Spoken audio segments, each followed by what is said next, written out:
Mereka berdua ngelihat ada semacam asap tipis. Jadi asap tipis itu dari kejauhan, kayak jalan, terus lewat, kayak terbang gitu. Dan nggak lama setelah asap ini lewat, poster calon kades ini kebakar. Ternyata pemilihan kades semacam ini juga melibatkan dukun. Nah, di hari pemilihan itu malah lebih kacau lagi. Begitu sampai di lokasi, Mbak Seno bilang, ini sudah sampai sini loh ya. Semua resiko kalian yang tanggung. Nah, awalnya mereka disuruh masuk ke lokasi itu, lokasinya gelap banget. Terus di situ Mbak Seno memerintahkan mereka untuk melepas semua pakaian mereka. Awake dhewe iki kan arep ngadep ning lelembut. Usiane lelembut iki ya tuwek. Jadi awake dhewe ya kudu muda.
Bismillahirrahmanirrahim. Assalamualaikum warahmatullahi wabarakatuh. Sobat Gembara Sunyi dimanapun teman-teman berada.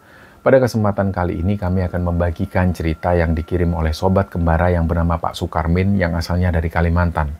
Sebelum kita masuk ke ceritanya, untuk teman-teman yang nonton tayangan ini dan belum subscribe, jangan lupa untuk subscribe lebih dulu agar channel Gembara Sunyi ini lebih berkembang lagi dan kami lebih bersemangat lagi dalam membuat konten-konten terbaru di Gembara Sunyi. Dan untuk teman-teman yang telah mendukung kami sejauh ini, kami mengucapkan terima kasih banyak. Semoga amal kebaikan teman-teman dibalas kebaikan berlipat oleh Allah Subhanahu wa Ta'ala.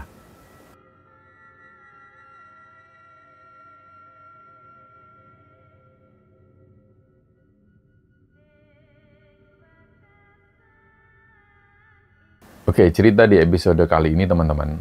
Ceritanya dibagikan oleh Sobat Gembara yang bernama Pak Sukarmin. Dan Pak Sukarmin sekarang ini menetap di Kalimantan. Dulunya beliau itu tinggal di sebuah desa di sekitaran lereng Gunung Wilis. Dan nama lengkap beliau ini Sukarmin. Tapi di kampung, dia itu lebih sering ada yang memanggil Pak Min atau Mas Min. Nah, beliau ini lahir di sebuah desa di lereng Gunung Wilis, di sebuah daerah yang berada di antara Kediri dan Nganjuk. Dan pada waktu Sukarmin ini lahir, itu sesuatu yang nggak dia tahu pasti. Artinya ya sampai usia yang sekarang, beliau ini bahkan nggak pernah ingat tanggal lahirnya sendiri. Jadi ini bukan karena beliau pikun atau apa, tapi memang sejak kecil di tradisi keluarganya ini, itu nggak pernah ada yang mencatat tanggal lahir. Jadi waktu itu kalau Pak Sukarmin ini bisa bilang keluarganya itu terlalu sibuk memikirkan besok ini harus makan apa, daripada untuk mengingat hari kelahiran mereka. Jadi rumah Pak Sukarmin ini sederhana sekali. Kalau dibilang rumah itu sebenarnya lebih tepatnya ini gubuk. Ini kata Pak Sukarmin seperti itu. Dindingnya itu anyaman bambu, lantainya juga lantai tanah yang sudah mengeras karena diinjak bertahun-tahun lamanya. Dan di situ nggak ada perabot yang berarti. Ya ada cuma meja yang mejanya ini juga hasil pinjaman dari tetangga yang sampai saat itu dibiarkan oleh tetangganya di rumah Pak Sukarmin. Dan di situ nggak ada kursi, jadi kalau duduk itu ya di tikar pandan yang sudah tipis dan sudah berlubang kondisinya. Dan sejak kecil, Pak Sukarmin ini hidupnya berat. Di zaman itu dia bisa sekolah saja itu sudah beruntung sekali. Dan untuk menuju ke sekolah, dia harus jalan kaki dan jarak yang ditempuh itu sekitar 5 km. Jadi bisa dibilang pulang pergi itu sekitar 10 kilo. Pagi-pagi hari itu dia berangkat jalan kaki sampai di perempatan jalan besar, barulah di jalan besar itu biasanya dia ketemu sama anak-anak sekolah yang lain yang mereka ini juga jalan kaki. Nah, kalau dari situ menuju ke sekolah ini cuma sekitar 1 kiloan. Jadi Pak Sukarmin ini cuma lulusan SD, dan ketika dia dewasa, dia pernah nyobain rokok. Awalnya dia coba-coba, dan ketika dia sudah bisa merasakan nikmatnya merokok layaknya laki-laki dewasa, Sukarmin ini belum tentu juga bisa beli rokok 1 pak. Nah, ini cuma bisa terjadi kalau dia pas lagi ada kerjaan, bantu-bantu tetangga, terus kemudian dia dibayar oleh tetangganya, barulah dia bisa beli rokok 1 pak. Nah, di situ Sukarmin juga cerita, misalnya ketika ada tetangga yang butuh, misalnya gentengnya mau dibenerin, atau tetangga ini minta untuk hewannya ini dikuburkan, hewan ternaknya yang mati itu, barulah Sukarmin ini dapat uang dan dia bisa beli rokok. Tapi untuk sehari-hari, ketika dia nggak ada kerjaan atau nggak ada tetangga yang minta tolong, untuk mau merasakan nikmat sebatang rokok pun, ini dia harus jalan menyusuri desa, bahkan sampai di jalan raya. Di situ dia cari sisa-sisa puntung rokok yang dibuang orang. Dan kalau beruntung, dia bisa dapat 2 atau 3 puntung yang masih ada tembakonya sedikit itu. Terus puntung ini dikumpulkan. Nah, sesampainya di rumah, dia keluarkan, dia bongkar tembakonya satu-satu, terus diletakkan di selembar kertas koran bekas, dan digulung seadanya, terus dinyalakan. Ya, kita nggak bisa tahu rasanya seperti apa, tapi Pak Sukarmin ini bilang, bagi Pak Sukarmin, waktu itu yang penting ya mulut bisa berasap. Jadi yang dikatakan Pak Sukarmin, hidupnya memang seperti itu. Dari kecil memang dia susah. Dan hidup Pak Sukarmin yang seperti ini itu berlangsung lama sekali. Hingga pada akhirnya ketika Sukarmin ini makin dewasa, dia putuskan menikah dengan seorang perempuan desa namanya Lastri. Awalnya pertemuan ini karena perjodohan, dan Lastri ini tahu betul keseharian Pak Sukarmin. Lastri juga tahu Sukarmin kerjanya juga serabutan apa adanya, tapi Lastri tahu juga kalau Sukarmin ini laki-laki yang bertanggung jawab. Dan singkatnya, ketika menikah itu, mereka menjalani hidup ya sama seperti sebelum-sebelumnya. Hidupnya itu masih serba kekurangan, dan hidup bersama istri ini pun nggak banyak yang berubah. Mereka tetap miskin. Kadang bisa makan nasi sama garam itu bersyukurnya luar biasa. Tapi kadang juga harus rela mereka ini makan singkong rebus setiap hari. Karena memang adanya cuma itu. Tapi dari situlah, Sukarmin ini tiba-tiba punya rasa iri. Nggak tahu dari mana dia punya rasa iri, dan rasa irinya ini mulai tumbuh. Mungkin karena dia ini sudah punya sandingan, dia punya pasangan, yang menyebabkan kemudian mentalnya ini agak ngedrop ketika melihat tetangganya yang sudah bisa beli ini, bisa beli itu. Jadi kehidupan tetangga-tetangganya di sana itu sudah mulai berubah. Ada yang dulu mereka ini masih sama-sama miskinnya. Terus waktu itu mereka sudah bisa beli motor baru. Ada yang bisa beli TV berwarna. Sementara Sukarmin sendiri sepeda ontel pun dia nggak punya. Dan Sukarmin ingat betul. Dia ini pernah punya sandal jepit yang selalu dia pakai. Dan setiap kali sandal jepit ini putus, dia pasti ngakali. Dia pakaikan tali di situ atau peniti supaya bisa dipakai lagi. Nah, di sisi lain, anak Sukarmin yang waktu itu usianya 2 tahun, ini juga bisa dibilang gizinya itu belum terpenuhi. Nah, setiap malam, Sukarmin itu ngelamun di rumahnya. Dia lihat jalanan kampung, dia ngelihat ke arah rumah tetangganya, lampu-lampu rumah tetangganya itu terang-terang semua. Terus dari tempat Sukarmin duduk itu, dia bisa dengar suara tayangan TV dari rumah tetangga sebelah. Disitulah lama-lama hati Sukarmin ini panas. Dan di situ dia sering mengeluh dalam hati. Kenapa ya nasibku ini kok begini terus? Ini apa aku ditakdirkan untuk miskin kayak gini terus? Dan semakin hari, rasa iri itu semakin menggerogoti diri Sukarmin sampai suatu ketika ada sebuah kabar baik di desanya. Jadi di desa, di masa-masa itu, suasana desa ini selalu ramai ketika menjelang pemilihan kepala desa yang baru. Jadi semua orang di sana itu ikut aktif, semua urun rembuk, dan nggak peduli anak muda atau orang tua, semuanya itu seolah terbakar semangatnya. Ada yang di situ sibuk bikin spanduk, ada yang bikin yel-yel, bahkan ada yang sampai rela keluar uang untuk belanja kaos seragam. Nah, mereka ini mendukung kepala desa pilihan mereka masing-masing.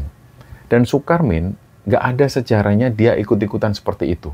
Karena di satu sisi Sukarmin nggak tertarik, dan bagi Sukarmin, politik ini cuma urusan orang-orang yang berpendidikan, atau orang-orang yang punya duit lah minimal.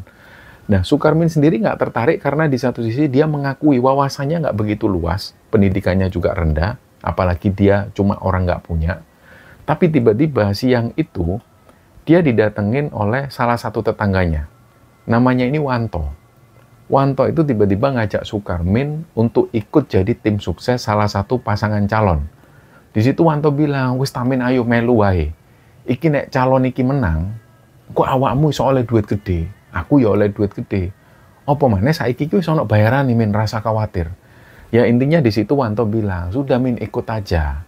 Ini kalau calon kita menang, kita bisa dapat uang banyak, apalagi ini sekarang ini sudah ada gajinya, nggak usah khawatir. Nanti kalau kamu makan atau di mana, kamu minta notanya, kamu minta bonnya, di akhir bulan nanti setelah pemilihan, ini nanti bisa kita cairkan." Nah, karena iming-iming itu, Sukarmin akhirnya ikut. Dan dari situlah akhirnya Sukarmin kenal dengan seorang yang bernama Samsuri. Jadi Samsuri ini sebenarnya bukan warga di sekitar desa sana, dia orang dari kabupaten lain. Dan Samsuri ini merupakan ketua tim kampanye salah satu kades yang juga didukung oleh Sukarmin dan Wanto. Jadi, Samsuri ini ditunjuk langsung oleh calon kades yang mencalonkan diri itu, dan Samsuri waktu itu usianya 5 tahun di atas Karmin. Dia badannya tambun dan suaranya kalau pas ngomong itu selalu kenceng dan lantang. Dan Samsuri ini dikenal sebagai ketua tim kampanye calon kades nomor 2. Dan ketika pertama kali Sukarmin diajak Wanto dan langsung dikenalkan dengan Samsuri itu, Samsuri ini langsung bersikap ramah ke Sukarmin. Dia nggak ngelihat latar belakang Sukarmin seperti apa, yang penting bagi Samsuri, siapa saja yang niat jadi tim sukses ini pasti diperhatikan juga. Jadi disitulah Samsuri ini juga akhirnya cepat akrab dengan Sukarmin, bahkan sering ngajak Sukarmin dan Wanto itu duduk bareng di posko sambil ngobrol, sambil ngopi dan ngerokok. Dan di hari-hari berikutnya, situasi kampanye di desa ini mulai kerasa aneh. Dan di situ mereka menyadari situasi yang seperti ini itu karena memang setiap pilkades memang selalu seperti itu. Warga desa ini memang masih sangat kental mistisnya.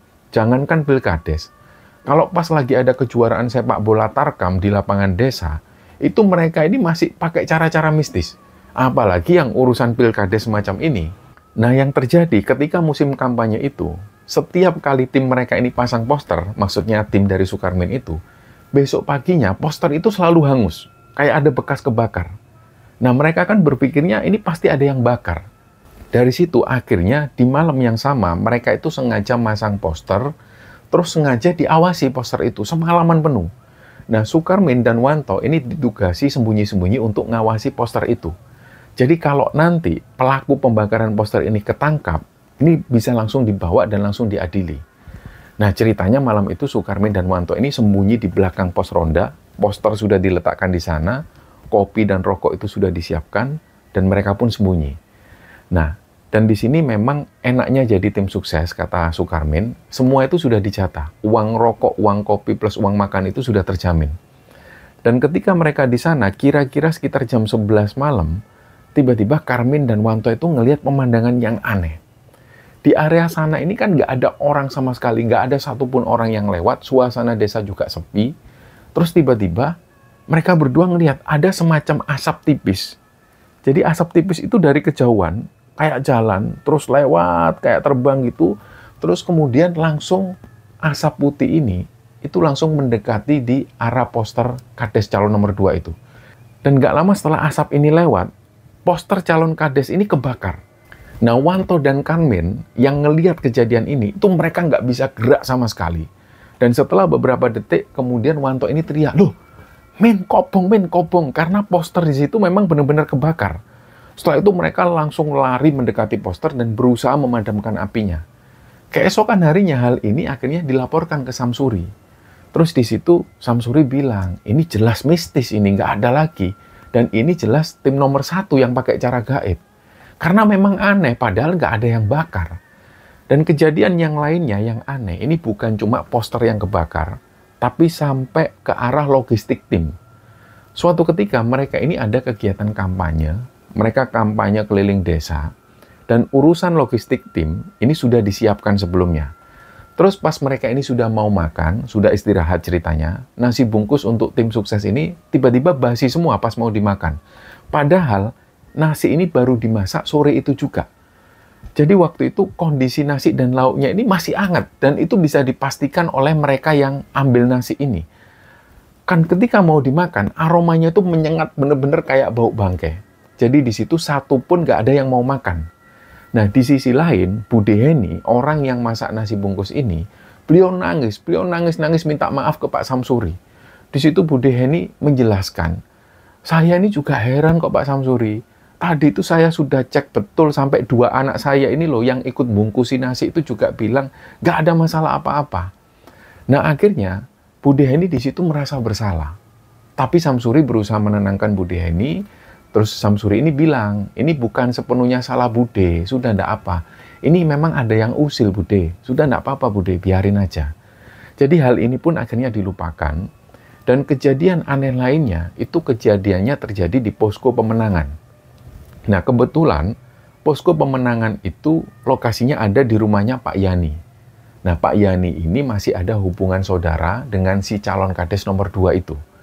Nah, di posko itu ada meja, ada komputer, terus ada kursi-kursi di situ yang berserakan, dan ada sound system portable.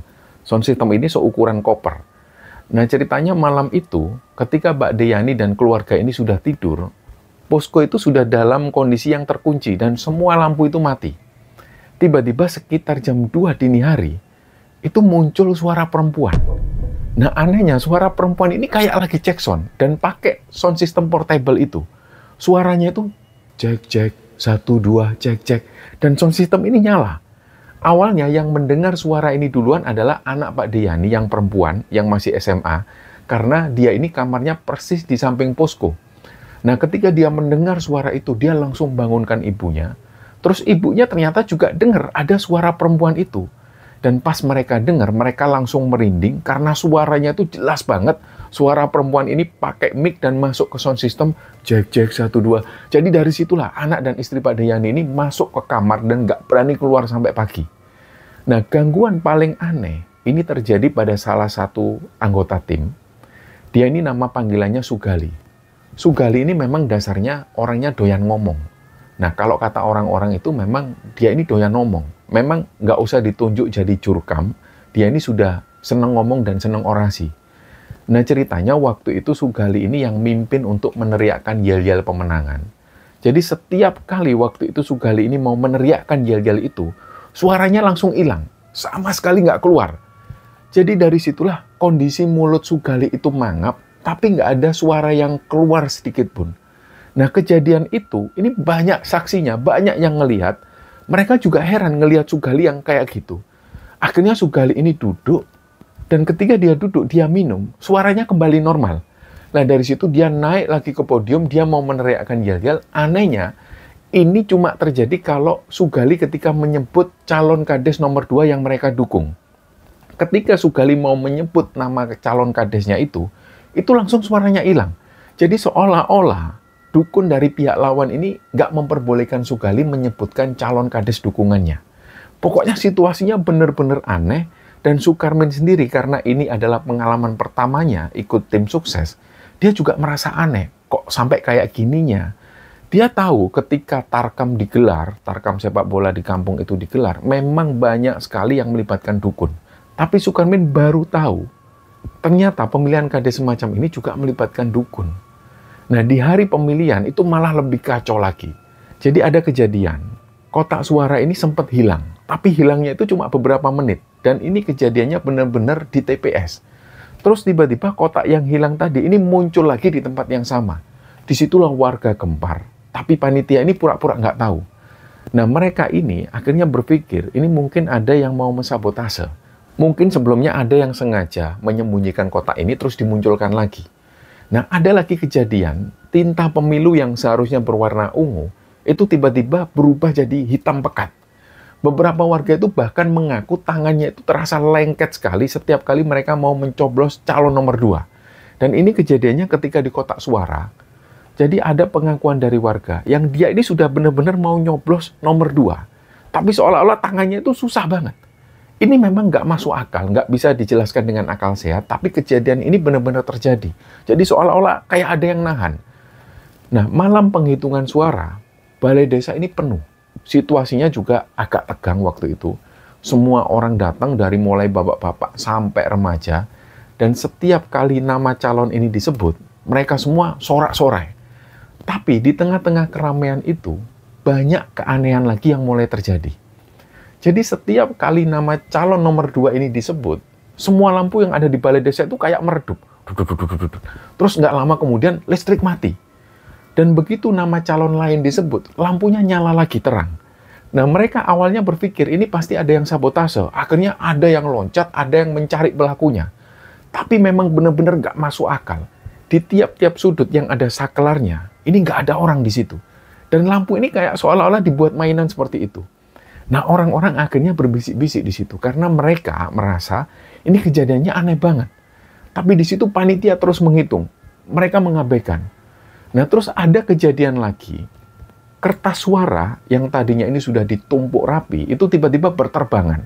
Jadi kayak ada yang nyapu, kayak seolah-olah kertas suara ini tersapu angin, dan nggak ada siapapun di situ. Sempat panitia ini merapikan lagi dan menganggap ini cuma kena angin biasa.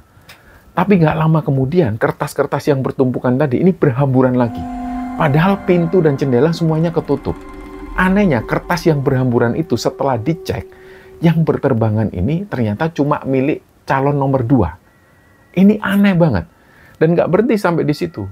Ada seorang saksi dari tim nomor 2 itu tiba-tiba dia ini berdiri. Setelah berdiri beberapa detik, dia jatuh ke lantai. Dan ketika jatuh ke lantai itulah matanya langsung melotot, tangannya itu mengepal, kayak mau mukul orang. Pokoknya di situ dia teriak-teriak nggak jelas. Untungnya hal ini tuh nggak berlangsung lama. Setelah itu dia sadar lagi dan sempat ditanya sama beberapa orang di sana. Kamu tadi ini kerasukan, kenapa kamu kok tiba-tiba jatuh? Barulah di situ dia bilang, dia tadi ini sempat ngeliat ada bayangan hitam. Bayangan hitam itu tiba-tiba kayak jalan, terus mau mendekat ke arahnya. Kalau dilihat, itu kayak semacam bayangan ini ketutup sama bulu semua. Dan nggak lama, sosok berbulu hitam itu mendekat ke arahnya, terus dia ini ditubruk. Dari situlah dia sudah nggak ingat lagi. Dan akhirnya, setelah pengumuman pemilihan ini, sudah bisa ditebak hasilnya jelas, calon yang didukung Samsuri dan Sukarmin ini kalah telak. Dan lebih parahnya lagi, ternyata setelah proses penghitungan suara itu, calon kades dan wakilnya nomor 2 itu tiba-tiba menghilang. Dan menghilang nggak tahu kemana. Jadi janji bayaran untuk tim sukses ini juga nggak jelas. Sukarmin di situ pulang. Dia nggak dapat uang sepeser pun. Tapi ketika sampai rumah, Sukarmin ini berpikir, ya paling nggak selama dia jadi tim sukses itu, dia bisa makan gratis, dan dia bisa dapat rokok 1 pak setiap hari, dan juga dia bisa ngopi gratis. Tapi uang yang dijanjikan, ini nggak tahu gimana ceritanya. Nah, di situ otomatis Sukarmin ini mendekat ke arah Samsuri. Samsuri juga sudah menjelaskan ke semua tim bahwa mereka ini disuruh sabar dulu, supaya Samsuri ini cari jalan yang lain.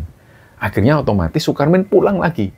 Dia nggak punya harapan lagi. Dan yang disesali oleh Sukarmin adalah, dia ini terlanjur total membantu pemenangan calon kades nomor 2 itu.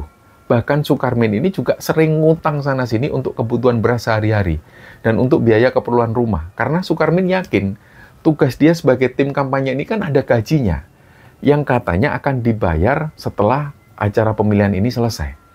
Nah, orang-orang yang sudah terlanjur kecewa karena nggak dibayar itu, semua akhirnya menuduh ke Wanto. Karena awalnya yang ngajak ini Wanto. Tapi Sukarmin sama sekali nggak pernah menuduh Wanto. Nah, disitulah orang-orang ini langsung menuju ke Wanto karena Wanto yang ngajak mereka jadi tim sukses. Wanto sendiri kebingungan karena dia sama sekali nggak tahu apa-apa. Bahkan Wanto juga belum dibayar saat itu. Akhirnya setelah mendapat penjelasan dari tetua desa, warga nggak jadi meminta pertanggungjawaban ke Wanto karena bagaimanapun juga Wanto ini juga korban. Jadi begitulah kondisi Sukarmin setelah calon kades ini kalah. Harapannya untuk dapat uang itu mendadak sirna. Nah, malam itu dia duduk di beranda rumah. Dia ngisep rokok, dia sambil ngelamun. Ini gimana bayar utang, utang semakin nambah, memasukkan juga belum ada.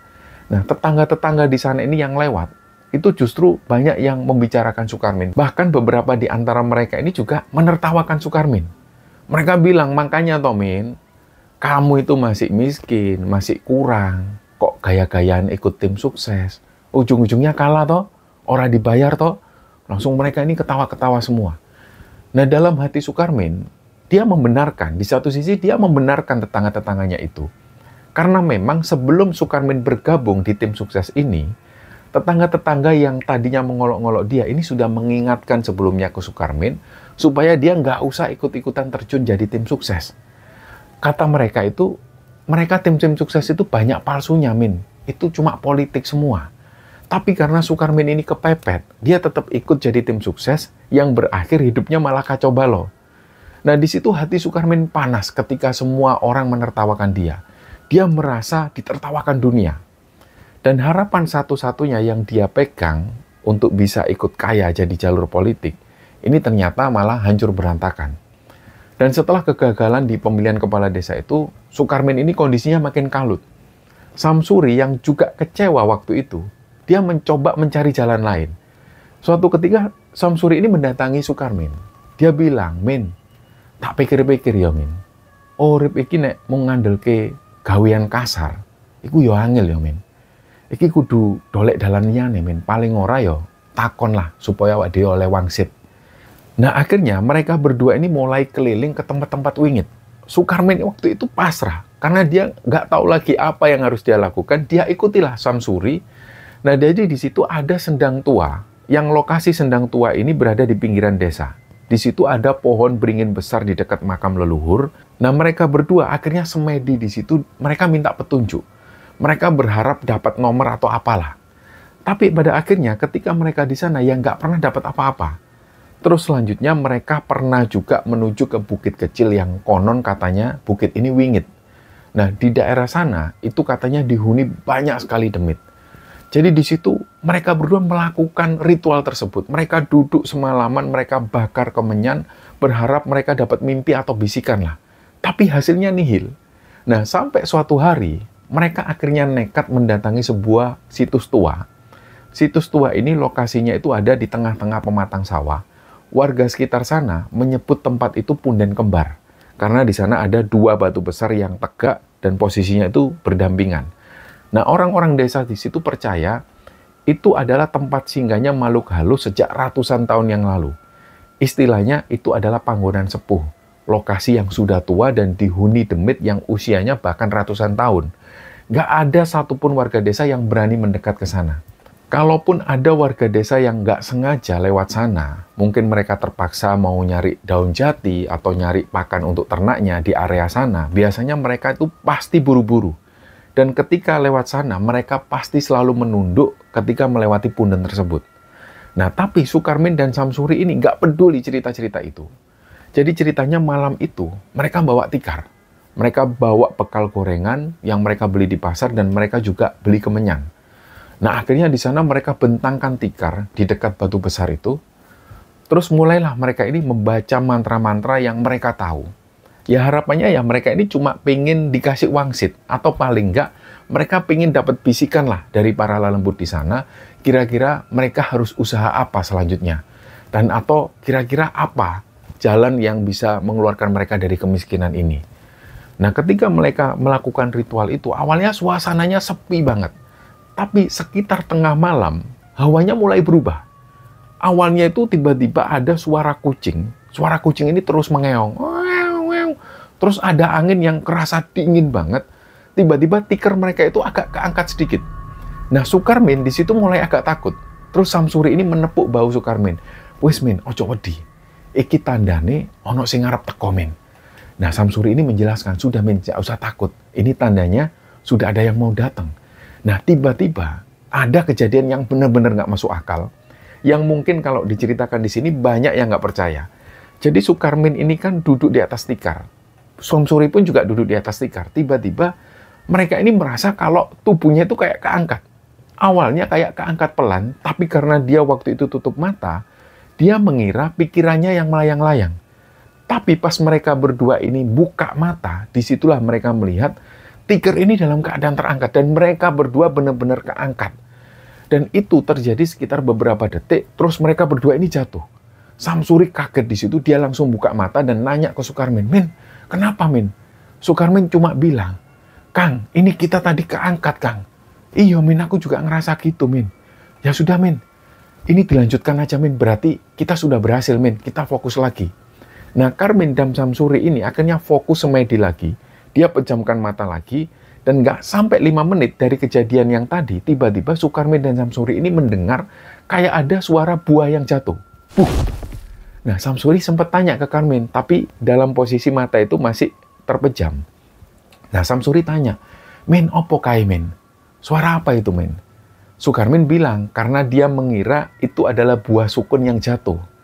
Jadi Sukarmin bilang, "Sukun ceblok, Kang. Sukun, buah sukun jatuh." Nah, ini masuk akal, karena di sekitar sana, di sekitar mereka semedi itu, ada beberapa pepohonan sukun yang sudah berbuah. Dan gak lama kemudian terdengar lagi suara, buh. Nah, mereka diem, karena mereka mikirnya, oh, ada buah sukun yang lain yang jatuh. Nah, lanjut lagi, ada suara lagi, buh. Terus suaranya itu makin konstan, buh, buh, buh. Nah, disitulah mereka sudah nggak enak. Samsuri inilah yang pertama kali buka mata, dan Samsuri langsung teriak, "Men, Melayu, men, Melayu, men." Dia sambil teriak ketakutan, dan pas Sukarmin buka mata, yang dia lihat di depannya persis, ada sosok yang tampilannya itu kayak manusia, tapi tingginya ini 2 meter. Dia tuh kayak semacam pakai jubah hitam, rambutnya kayak rambut gimbal, tapi panjang banget. Sukarmin di situ nggak bisa lari, dia kaku di situ. Selanjutnya kemudian dia nggak ingat apa-apa lagi. Nah, pagi harinya, mereka dibangunkan oleh warga yang beliau ini mau berangkat ke sawah. Dan ketika Sukarmin buka mata, dia lihat Samsuri ini juga lagi dibangunkan si orang ini. Nah, si bapak ini bilang, "Loh, kowe kabeh iki kok duline sampai saka kene to, Nak? Kalian ini loh mainnya kok jauh banget sampai ke sini. Ini tempat wingit." Nah, disitulah Sukarmin ngelihat wajah Samsuri itu kayak ada luka lebam. Wajahnya juga pucet.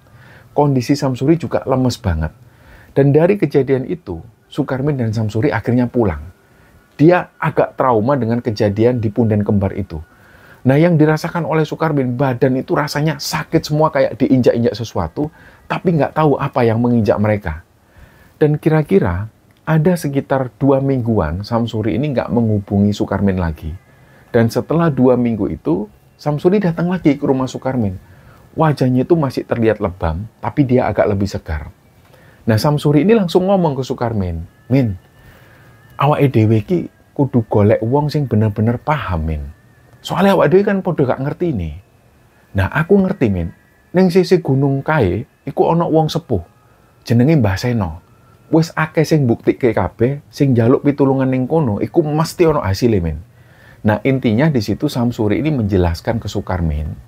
Jadi mereka berdua ini seharusnya minta tolongnya itu sama orang yang benar-benar paham akan hal ini. Jadi Samsuri cerita, ada orang pinter yang dia itu berdiam diri di sisi gunung sebelah sana. Namanya Mbah Seno.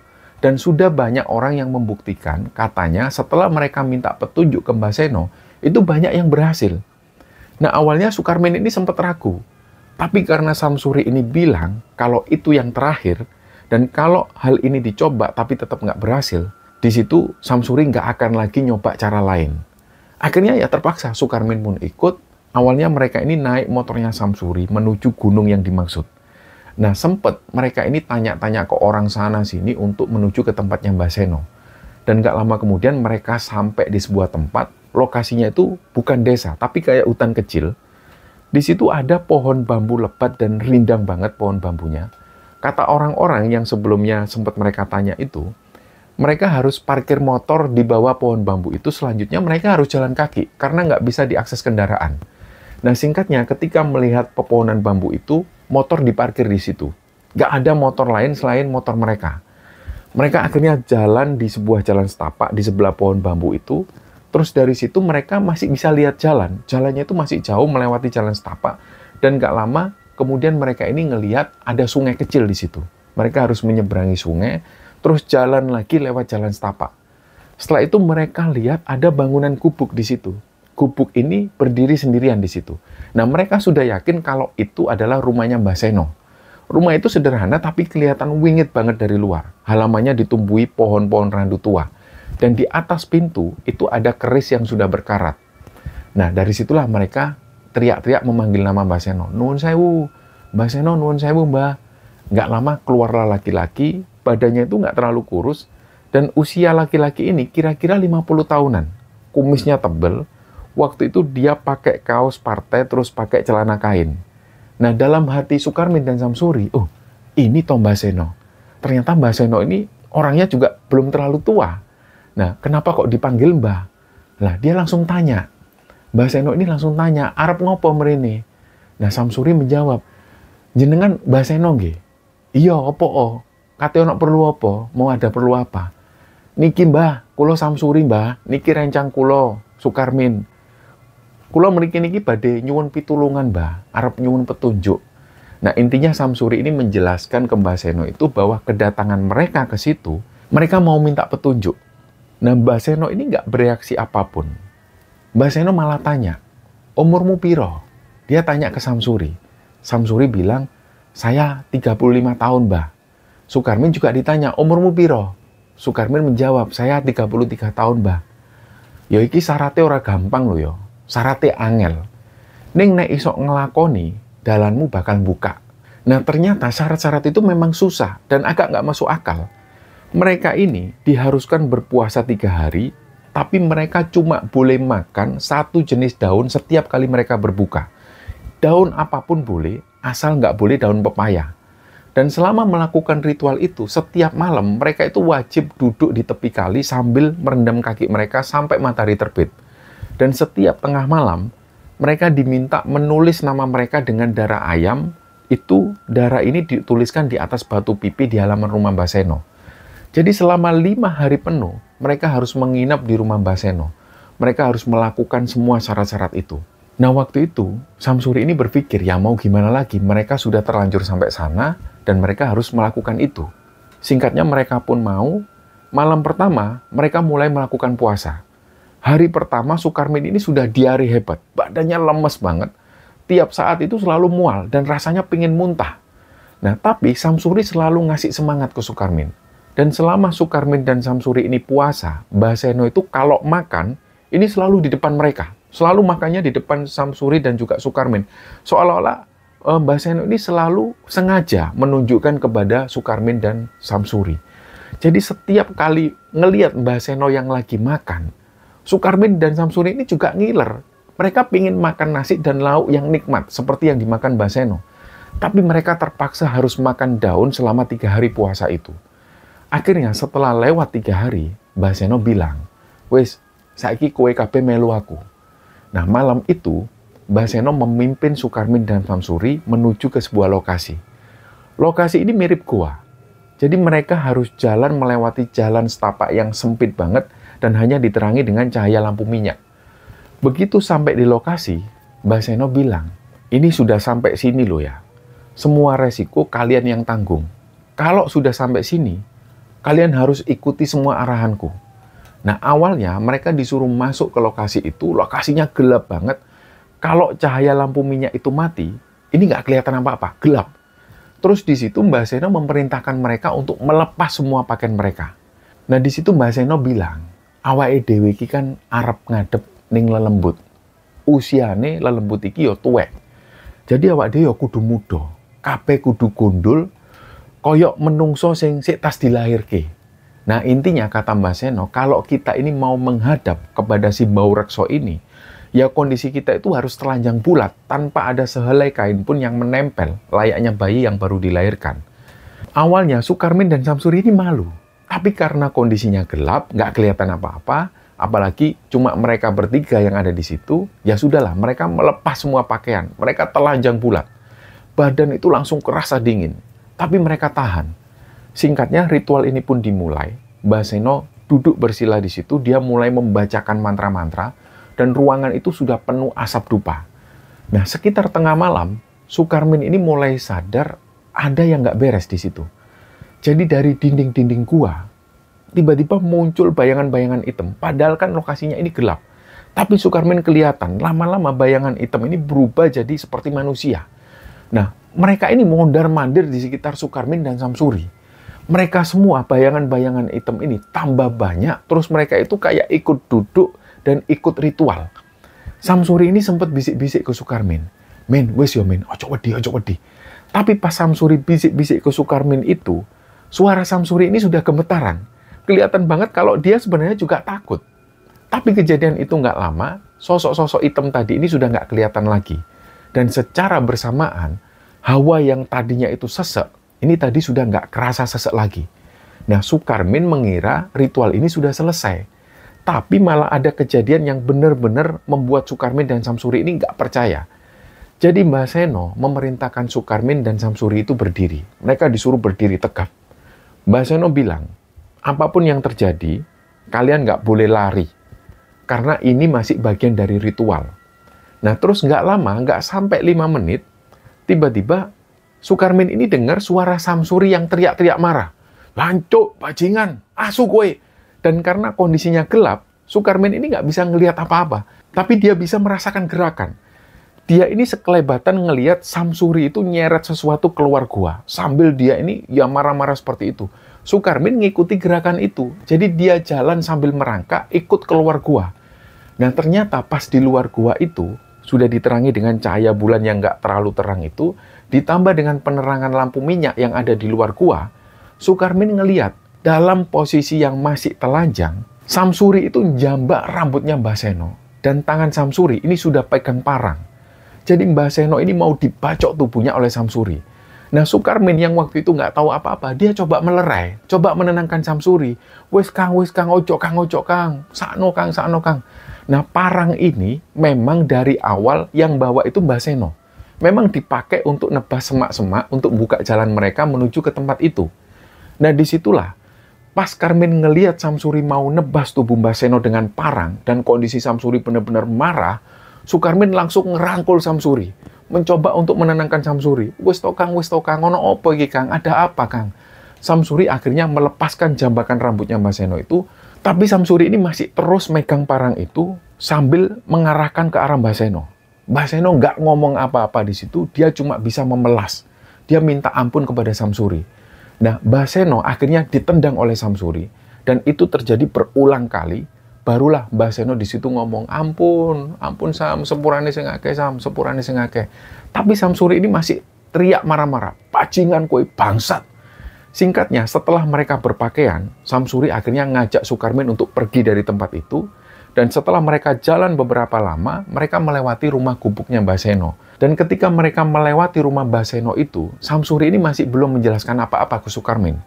Setelah jalan melewati jalan setapak dan menyeberangi sungai, mereka sampai di pepohonan bambu, di mana motor mereka terparkir di situ. Nah, di situ ada masalah lagi. Mungkin karena motor ini sudah dibiarkan selama berhari-hari dan nggak pernah dipanasi, motor Samsuri ini susah dinyalakan. Ada sekitar 10 menitan barulah motor ini kembali nyala, mereka pun melanjutkan perjalanan menuju ke rumah mereka. Nah, sampai di area yang agak rame, di situ ada warung yang masih buka. Samsuri ngajak Sukarmin ngopi di situ lebih dulu, dan disinilah kemudian Samsuri cerita ke Sukarmin kenapa dia tadi ini hampir membunuh Mbah Seno. Dan ini ceritanya benar-benar di luar nalar. Jadi Samsuri cerita, di awal ketika mereka masuk ke tempat yang mirip gua itu, Samsuri itu antusias banget. Karena itu adalah ritual puncaknya. Apalagi di awal-awal dia sudah merasakan banyak sekali sosok-sosok yang datang. Dalam hati Samsuri, dia sudah membayangkan nggak lama lagi pasti dia dapat sesuatu dari situ. Nah ternyata pas di bagian mereka disuruh berdiri oleh Mbah Seno dalam keadaan telanjang bulat, Samsuri itu langsung merasakan kedinginan.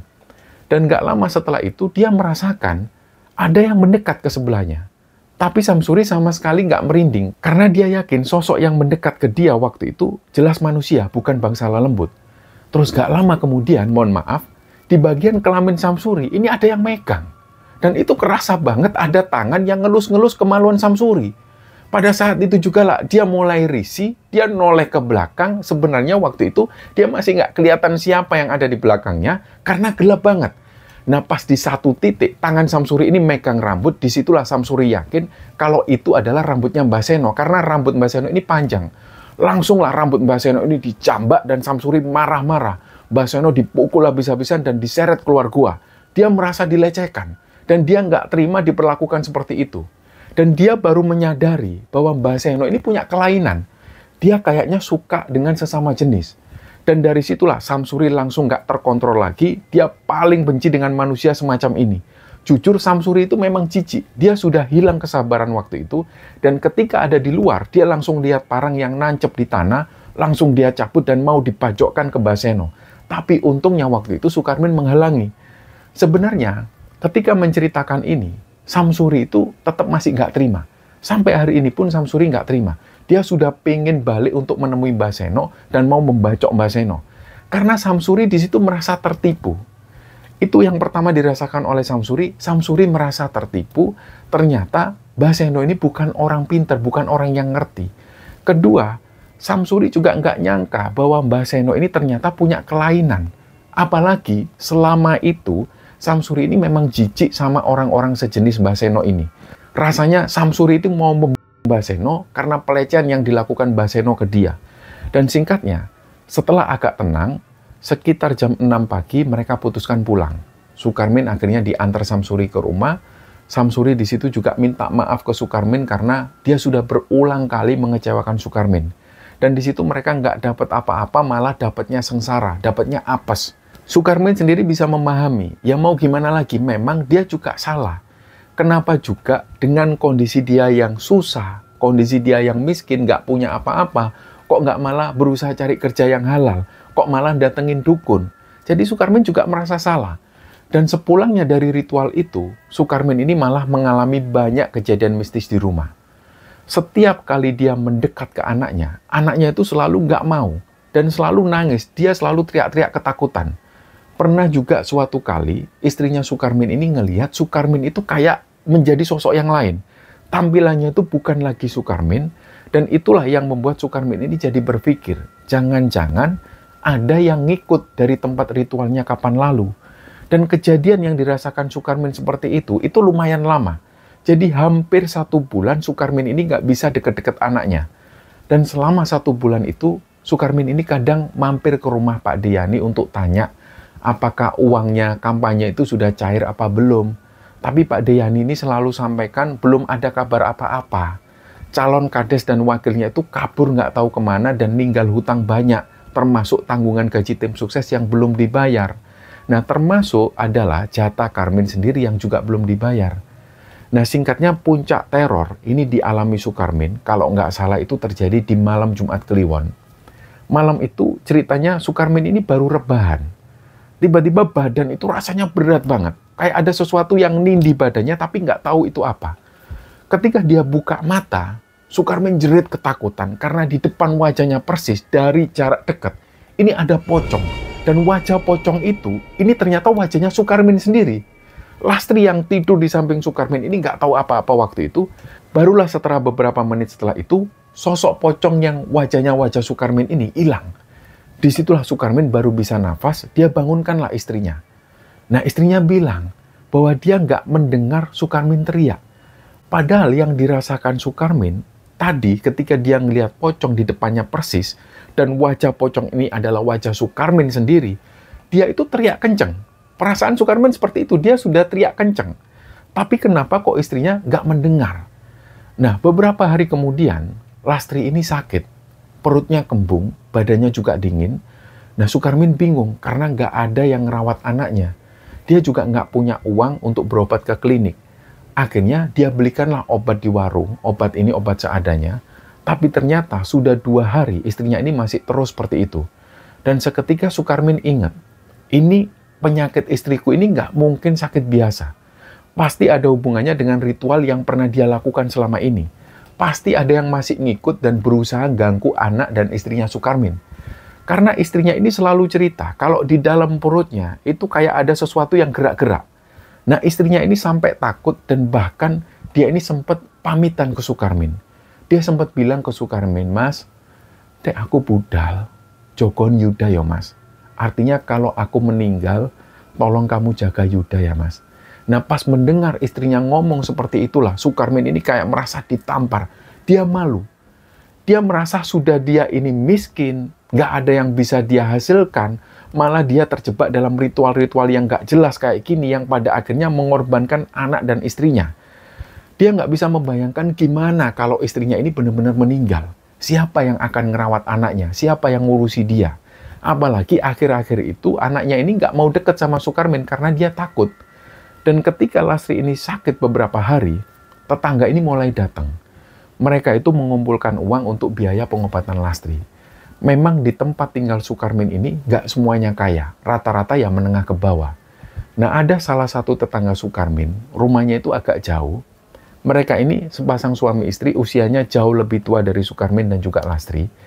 Intinya di situ suami istri ini bilang, ini kayaknya istri sampean ini bukan sakit biasa kok Pak Min, coba dibawa ke orang yang ngerti. Nah, pikiran Sukarmin, orang ngerti itu ya dukun. Sedangkan dia selama ini tertipu dengan dukun. Jadi setelah orang-orang berkunjung ke rumah Sukarmin itu, dia keluar. Dia keluar diam-diam, dia cari orang yang ngerti. Nah, begitu Sukarmin sampai di rumah tetangganya ini bilang, ada Min, ada orang yang namanya Pak Cipto, dia orang ngerti kok Min. Coba kamu tanya ke dia. Akhirnya Sukarmin ini pun menuju ke rumah Pak Cipto itu. Ketika pertama kali datang ke rumah Pak Cipto itu langsung tanya, loh sampean kenapa kok kesini? Niku lo Pak Cip, bojo kula niku lorone aneh.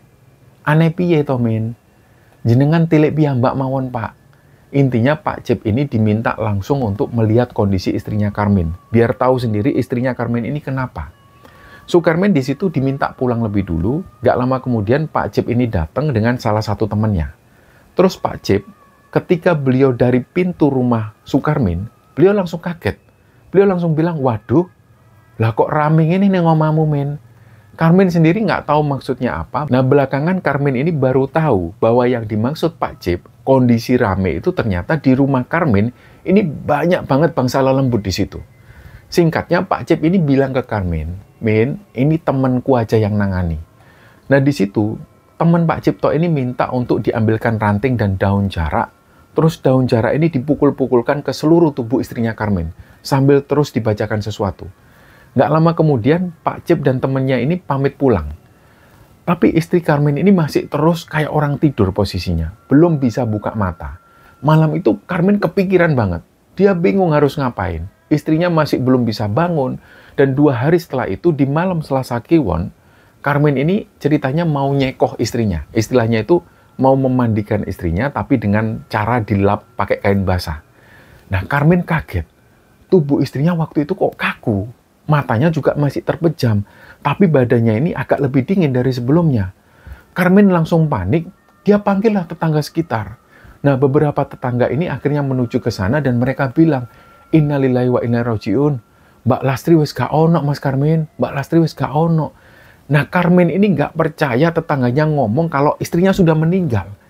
Karmin di situ berdiri linglung sambil ngeliatin terus wajah istrinya. Sementara semua tetangga ini sudah rame, mereka ada yang mengabarkan ke Pak RT, ada yang menyiapkan keperluan jenazah. Karmin di situ masih diem. Dan gak lama kemudian anaknya Karmin ini nangis, dia minta makan. Ma. Karmin sama sekali nggak fokus di situ. Dia masih linglung. Barulah setelah ada Pak RT datang dan nepuk pundaknya Karmin, barulah di situ Karmin sadar. Dan pada akhirnya Karmin menyadari betul bahwa istrinya ini memang sudah meninggal. Disitulah baru Karmin ini nangis sesungguhan. Dia merasa bersalah sekali karena dialah penyebab istrinya menderita sampai istrinya ini meninggal. Dia juga nggak tahu harus gimana setelah ini. Dan singkatnya, jenazah Mbak Lastri ini dimakamkan di rumah orang tuanya di desa di daerah Blitar sana. Dan sejak Lastri meninggal, hidup Sukarmin itu seakan nggak punya arah.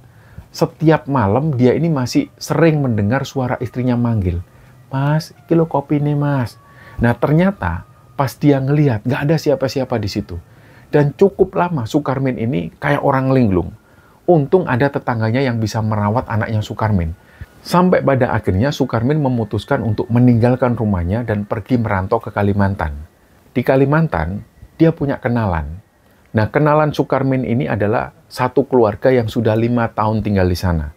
Sukarmin ini disuruh ke sana, kalau mau butuh kerja, kamu ke sini aja Min. Nah, tanpa pikir panjang, dia pun langsung berangkat. Nah, untuk biaya kapal dan yang lainnya ini, sementara dipinjami oleh mereka dulu. Nanti bisa dibayar kalau pas Karmin ini sudah ada uang. Nah, singkatnya, berangkatlah Karmin. Di awal-awal, anaknya ini benar-benar masih nggak mau deket sama Sukarmin. Dan itu butuh waktu juga untuk membujuk anaknya supaya dia mau ikut Sukarmin. Dan pada akhirnya, sampai di pelabuhan, Karmin ini diantar oleh beberapa tetangga supaya anaknya ini mau ikut Karmin. Jadi tetangga-tetangga ini membujuk, dan nggak apa-apa Nduk, ikut bapak Nduk, nggak apa-apa enak, nanti di sana ketemu ibu. Nah, singkatnya mereka pun berangkat, Dan di Kalimantan, Sukarmin ini bekerja sebagai buruh di kebun sawit. Hidupnya kembali berat, upahnya juga kecil, tenaga juga habis untuk menebas rumput. Tiap hari Sukarmin ini harus mengangkut tandan sawit atau membersihkan lahan di sana. Tangannya juga mulai berubah jadi kasar, badan juga sering sakit-sakitan, tapi Sukarmin tetap bertahan. Bagaimanapun juga, Sukarmin harus beradaptasi. Penghasilannya itu memang minim, tapi satu hal yang dia harus syukuri, dia masih bisa menyekolahkan anaknya. Di situ Sukarmin menempati rumah yang seperti pondok kayu, atapnya juga bocor, dindingnya juga masih miring, dan kalau hujan deras, air itu masuk lewat celah-celah lantai papan. Tapi di pondok itulah Sukarmin ini mulai merasakan kedamaian. Nggak ada lagi teror-teror aneh, dan sejak tinggal di Kalimantan itu, anaknya Sukarmin ini langsung berubah. Dia langsung mau dekat lagi sama Karmin. Dan di sana, dia kenal banyak pendatang-pendatang dari berbagai daerah di seluruh Indonesia. Dan lama-lama, mereka ini sudah seperti keluarga sendiri. Bagi Sukarmin, keluarga baru ini adalah anugerah. Meskipun kondisi mereka ini masih miskin, tapi mereka itu saling bantu-membantu. Mereka terbiasa saling menolong ketika pas ada yang sakit atau pas ada yang kekurangan. Dan dari cerita ini, kita diajak untuk sadar bahwa nggak perlu melakukan hal konyol dengan cara mendatangi dukun atau melakukan ritual sesat yang sama sekali nggak ada untungnya. Dan nggak perlu minder kalau pada saat ini mungkin kita sedang dalam kesusahan. Dan ingat selalu janji Allah, fa inna ma'al usri yusron, inna ma'al usri yusron. Artinya sesungguhnya bersama kesulitan itu ada kemudahan. Sesungguhnya bersama kesulitan ada kemudahan. Nah, ayat ini diulang 2 kali teman-teman, bukan tanpa alasan. Allah itu kayak seolah pengen kita benar-benar yakin bahwa setiap kesusahan itu datangnya sepaket dengan kemudahan. Nah, ujian hidup ini nggak pernah dikasih tanpa jalan keluar. Kadang kita harus merasakan pahit dulu supaya bisa merasakan manisnya pertolongan Allah. Dan semoga kisah ini bisa kita ambil hikmah dan bisa kita ambil pelajaran di dalamnya. Mohon maaf jika ada salah-salah kata. Wassalamualaikum warahmatullahi wabarakatuh.